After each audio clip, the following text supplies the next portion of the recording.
Today on Florida Sportsman Project Dreamboat, L&H Boats begins production on hull number 1 of their brand new 43. We wanted a boat that with a profile look looks very similar to our 33. You know, side by side, it's very apparent that they're an L&H, that they come from the same company. George LaBonte joins John McCormick aboard his 1972 24-foot Pro Line. Now, it was obvious that John is really a talented builder and craftsman, and he was not afraid to take on any kind of a project. In fact, it seems like he thrived on challenges. The experts at TRB tackle installing a very custom one-off dash panel in the 25-foot Contender project. There's a lot of variables on this project that can go wrong, and everything's got to be perfect for it to work out right. And finally complete, we meet with Cory Fountain, owner of the classic 23-foot Seacraft transformed at Wildfire Marine, for a day on the water in Savanna, Georgia. At the end of the day, I wanted something that was different, and that's why we decided to do a 1973 boat and put in some 2020 features. All coming up on Florida Sportsman Project Dreamboat. Join us as we follow one-off builds to all-out restorations in Stuart, Florida's Dreamboat District, home to some of the best custom boat builders in the world. From modest to over-the-top, industry experts from the district's premier facilities show how it's done. Fiberglass repair, custom paintwork, engine rigging, electronics installations, and more. And boating editor George LaBonte shares the stories of boaters who have already turned their dreams into reality. This is Florida Sportsman Project Dreamboat. We just started working on the 43 walk-around, the L&H 43 walk-around a year and a half ago. We had talked about doing a larger version of the L&H for a long time. Back in the early 2000s, we did some serious work on it. And then because of the demand for the 33, and then we're a small shop, we had a backlog of a lot of 33s that were sold, and so we stayed busy building 33s. Well, we've been building the L&H 33 since 1991. We've got 38 boats out on the water. It's a very popular design, and you know, I would have my opinion of it obviously a little bit tainted because you know, owning it and building them. But I was happy when we started building the boat, when people started coming back, and in particular professional boat captains started coming back and saying, hey, I just delivered one of those boats up the East Coast a couple weeks ago, and what a fantastic ride, what a surprise for a boat of that size.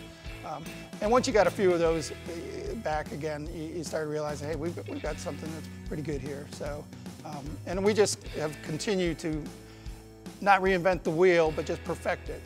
Small details here and there make the boat better, a system work that's a little tighter, a little cleaner, and products that have changed over time that are a better mousetrap. You know, we certainly want to use that and continue to let the boat evolve into a better boat. But having said that, and watched several other companies produce larger versions of walk-arounds with relative success to them, we kind of changed our attitude as well and decided that we wanted to jump in the game too and start producing a bigger boat. We started it with about a 40-foot range boat. We wanted a boat that was significantly bigger than the 33, but not so large that it would require a large crew to operate the boat. We wanted a boat that with a profile look looks very similar to our 33. A lot of features of it we want to be very similar so that, you know, side by side, it's very apparent that they're an L&H, that they come from the same company.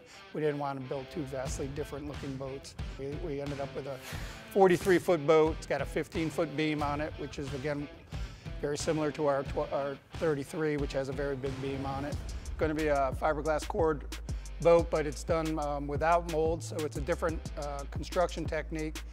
The boat's built upside down for the reasons that it's easier to construct upside down, easier to sand, easier to fare. Everything's easier about it when it's upside down. Obviously, we can't finish the boat that way. So there comes the day when we're ready to turn the boat over, and that's probably, aside from the day you splash the boat in the water, that's probably the second biggest day. It's a little nerve-wracking. It's one of those things that we're not in control of it, so we have to watch it. We bring in the crane people and their expertise. But it's a tried and true technique, and it's been used forever. And every once in a while something goes wrong, but most of the time everything goes very smoothly, as it did with ours. Once we rolled it over, we started construction of the deck jig, and that was done in the same fashion using a CNC router cut jig. But right now we're at the point where we're finishing up the fabrication on the outside of the boat, working on the covering boards, in particular working on the cockpit area. We're within a week or two of getting the cockpit in the boat. The boat is scheduled to be a charter boat, a commercial charter boat out of the North Carolina area. So the captain and owner doesn't want a really fancy boat, you know, an attractive boat, but he doesn't want to be a slave to teak. And this type of person, obviously, they want a boat that's going to be low maintenance and something to keep up relatively easy.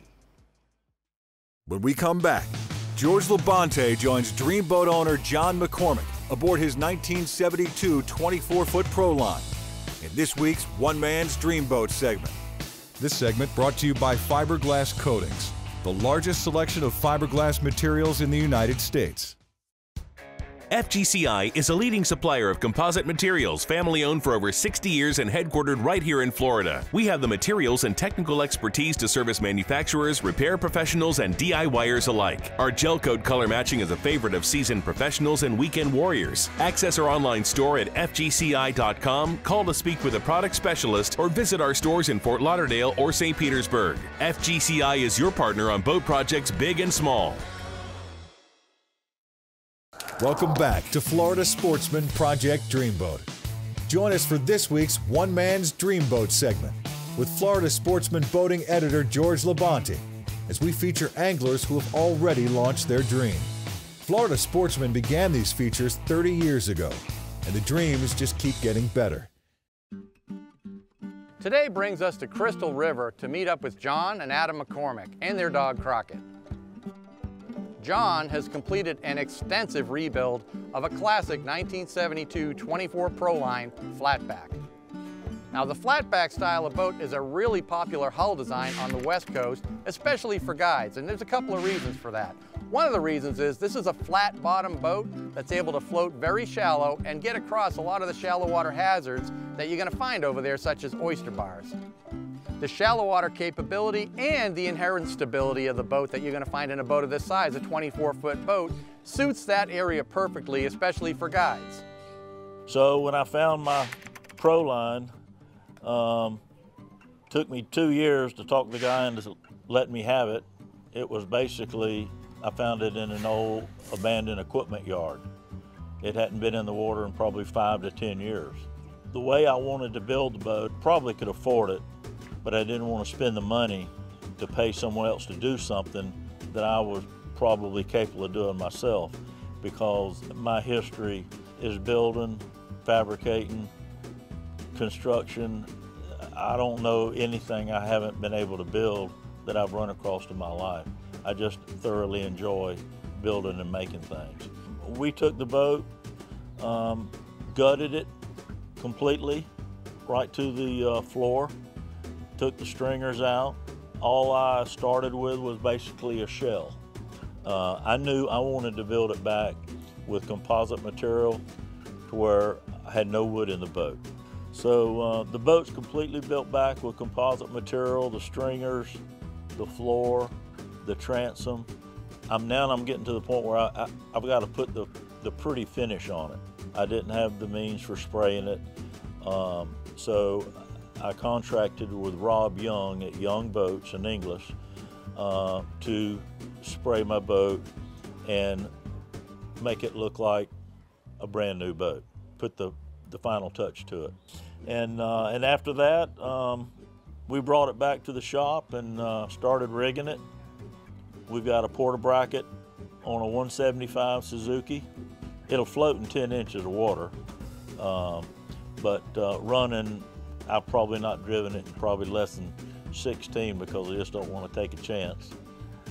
Moving forward, my helm, my seats, I started out with a cardboard box and then took my different gauges and placed them in my radio and drew them out on the cardboard top.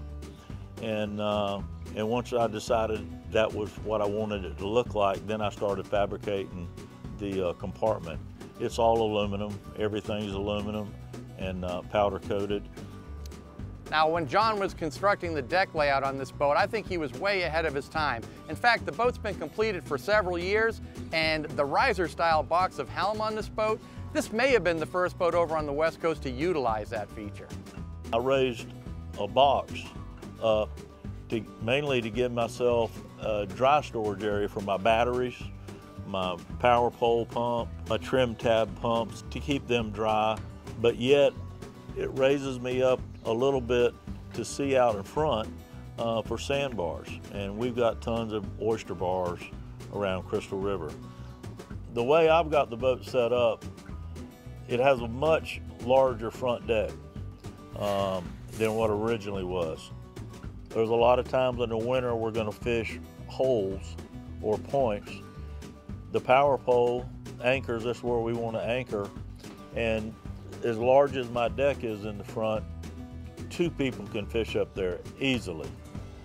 I've got to mention my #1 sidekick. This is Crockett. He's an English cocker. He was born and bred for quail hunting, but he's been known to point some redfish. He loves my boat. He gets up there on that riser under my console, and he'll ride for hours. This here, he's my #1 buddy. He goes where I go. Now, it was obvious that John is really a talented builder and craftsman, and he was not afraid to take on any kind of a project. In fact, it seems like he thrived on challenges. And that was evident in everything we saw. I mean, throughout the day, we saw building that he had completed, a houseboat he built, just projects around the house and on the dock, and the boat, obviously. This is a guy who was not afraid to take on any project. We get to travel all over the state of Florida filming these one-man Dreamboat segments, and today was really a great day. Crystal River is a beautiful area, and I was so happy to be able to spend the day on this boat and just enjoy a little bit of history and fish in the area where that boat was born, and also be able to go out there and wet a line and catch a nice fish, too.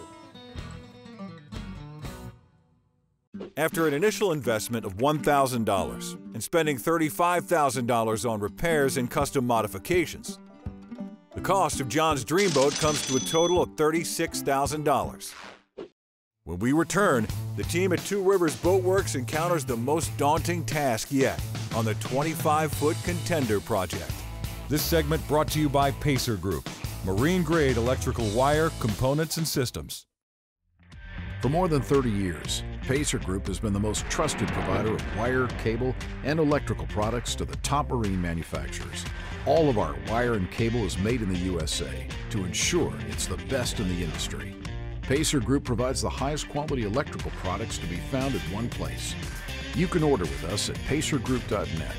Shop online and ship, or pick up your web order within an hour at our Hollywood, Florida location. Welcome back to Florida Sportsman, Project Dreamboat. Join us as TRB's expert technicians work to carefully install the custom dash assembly on the 25-foot Contender project. So one of the projects that I was personally involved with on the Contender 25 project was the design and implementation of the new custom dash panel.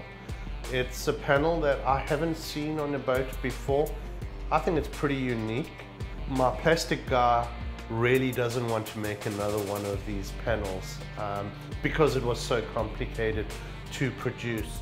So the guys installing the panel do not have the slightest margin of error.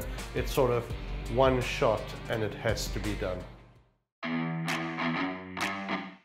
All right, so on the 25-foot Contender, we're currently working on a custom dash to be installed on the boat.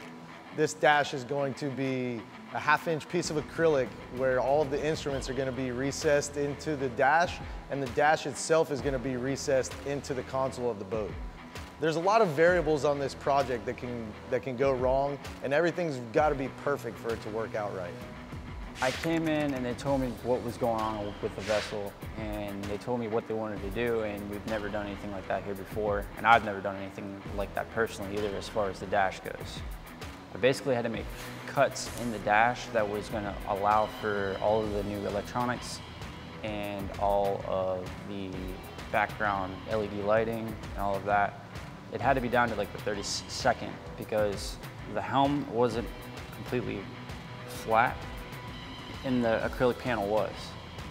The whole goal was to make it look like one flat surface across the whole front of the dash.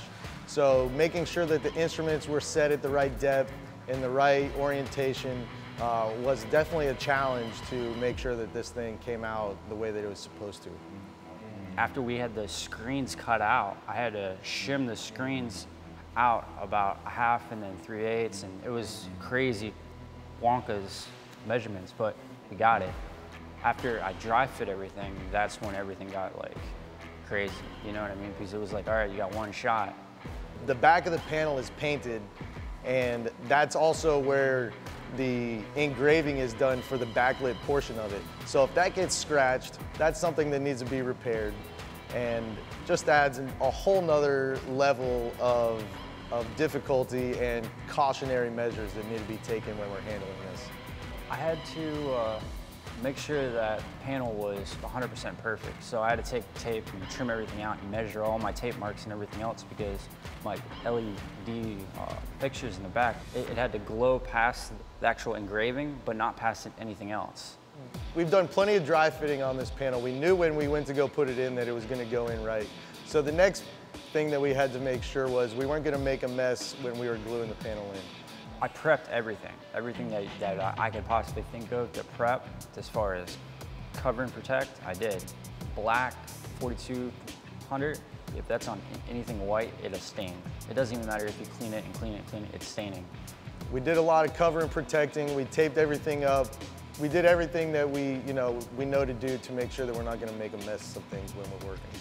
I put 4200 around the outside, and I put globs of 5200 behind the panel, in the middle of the panel. So that way it would have a tough bond, and everything else was really for waterproofing and, longevity and the look, But we glued that down, and we had everything glued, and I placed everything. So I was holding it, and I had Nate grab some tape, and we just started holding back tight and pulling like a ratchet strap almost, on each side, and applied all of that adhesive tape. It was one of my first big tasks here, because it hasn't been done. So it was kind of a make or break moment for, I think, everybody. The dry fitting over and over was key. So as I've mentioned, this panel was really complicated to make, because you've got to start off with a clear piece of acrylic, and you've got to make it black. Then on that painted surface, we have it laser etched out. And that laser etching then is backlit.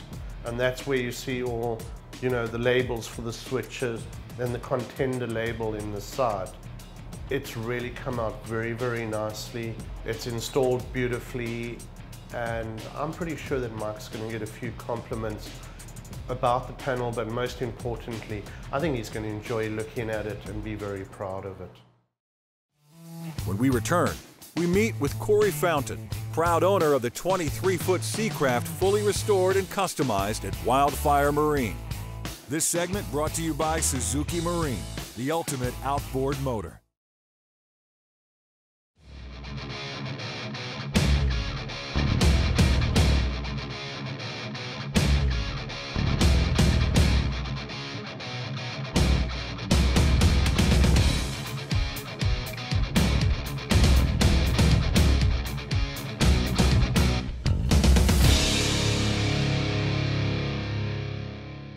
Go to SuzukiMarine.com to find a dealer near you. Welcome back to Florida Sportsman, Project Dreamboat.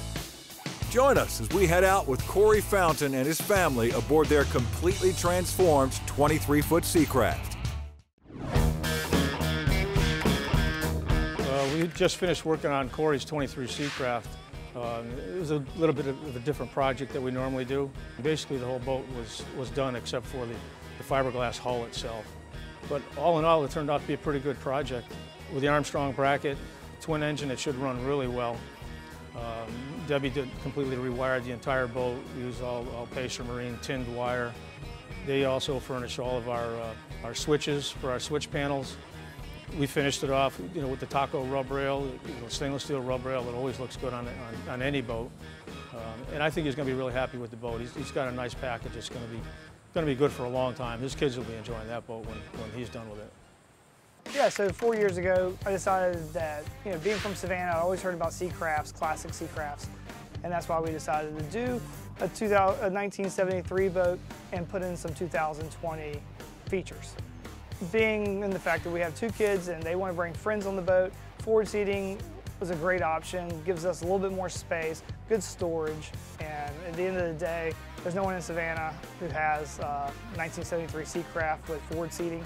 So Mike's wife, Debbie, does all of his wiring, and she did a fantastic job. It's all labeled really nicely. It's easy to get to, very easy to work on. So if we ever have an issue, it'll be nice to be able to get to it and figure out what's going on. She did a very nice job labeling everything, and we're very happy with the wiring. I will definitely say that Bobby Birdsall did a great job. I really appreciate him being personally involved in the project, taking the time to really look at what's going on, give me some good counsel on how he would do it if it was his own boat, and I felt like he did it exactly like he would if it was his Seacraft. So he was great to work with. There's no doubt that the twin 150 Suzukis have plenty of power to jump out.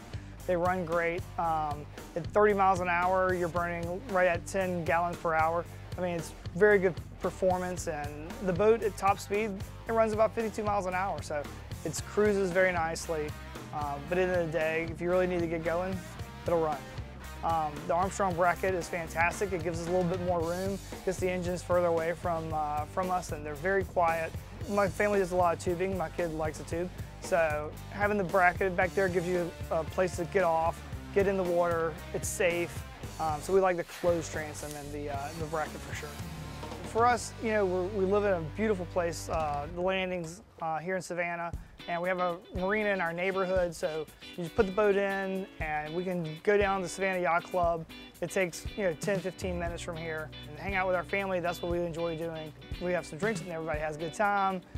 We enjoy just hanging out with our friends and really bouncing from dock to dock and saying hello. And Luke is 12 and Molly's 15. We want them to enjoy boating as a group and with their friends, and we'll probably get them with a 15-foot whaler to get started, but at the end of the day, certainly the boat is about the family. It's for Molly and Luke, and I'd love for them to be able to deal with it and enjoy it and take it to the yacht club, take it to friends' houses, and just be out on the water having a good time. Next week on Florida Sportsman, Project Dreamboat. The team at Wildfire Marine begins work on a 23-foot Seacraft with major wiring issues. L&H makes progress on the 43-foot project, fabricating custom parts for the build. George LaBonte joins Chris Fischetti aboard his custom 22 Pathfinder. And the 25-foot Contender at TRB is finalized and put to the test.